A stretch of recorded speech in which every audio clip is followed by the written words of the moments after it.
ఇండస్ట్రీలో ఎంతో మంది సినీ ప్రముఖులు ఉన్నా అందులో మంచి మనసు మాత్రం కొందరికి మాత్రమే ఉంటుంది. అలా తన మంచి మనసుతో చాలా మందితో అమ్మ అని పిలిపించుకుంటున్న సీనియర్ నటి నిర్మలమ్మ. గరుడ గర్వభంగం అనే సినిమాతో సినీ పరిశ్రమలో అడుగుపెట్టిన నిర్మలమ్మ దాదాపు 800 సినిమాల్లో నటించారు. నిజ జీవితంలో ఆమెకు పిల్లలు లేరు. దీంతో ఒక అమ్మాయిని దత్తత తీసుకుని పెంచుకున్నారామె. అయితే తమ సంపాదనంతా కేవలం తన ఒక్క కుమార్తెకు మాత్రమే ఇవ్వలేదని ఆమెకు తెలిసిన వాళ్ళు అంటుంటారు. చెన్నైలో ఉండగా అనేక మంది అనాథలను ఆమె ఆదుకున్నారు. కొన్ని అనాథ శరణాలయాలకు నెల నెల క్రమం తప్పకుండా ఆమె డబ్బు పంపించేవారట. తనకు వీలు కాకపోతే కొందరు నిర్మాతలను నేరుగా ఆయా సంస్థలకు డబ్బు పంపించాల్సిందిగా కోరేవారట నిర్మలమ్మ. ఈ విషయంలో ఆమె కూతురు అల్లుడు ఎన్నిసార్లు గొడవపడినా ఆమె మాత్రం తన అలవాటును మార్చుకోలేదని అంటుంటారు.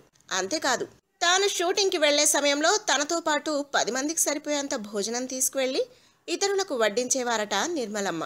అందుకేనేమో నిర్మలమైన మనస్సు ఉన్న ఆమెకు ఆమె తల్లిదండ్రులు నిర్మల అనే పేరు పెట్టారని ఆమె గురించి తెలిసిన వాళ్ళు చెబుతుంటారు.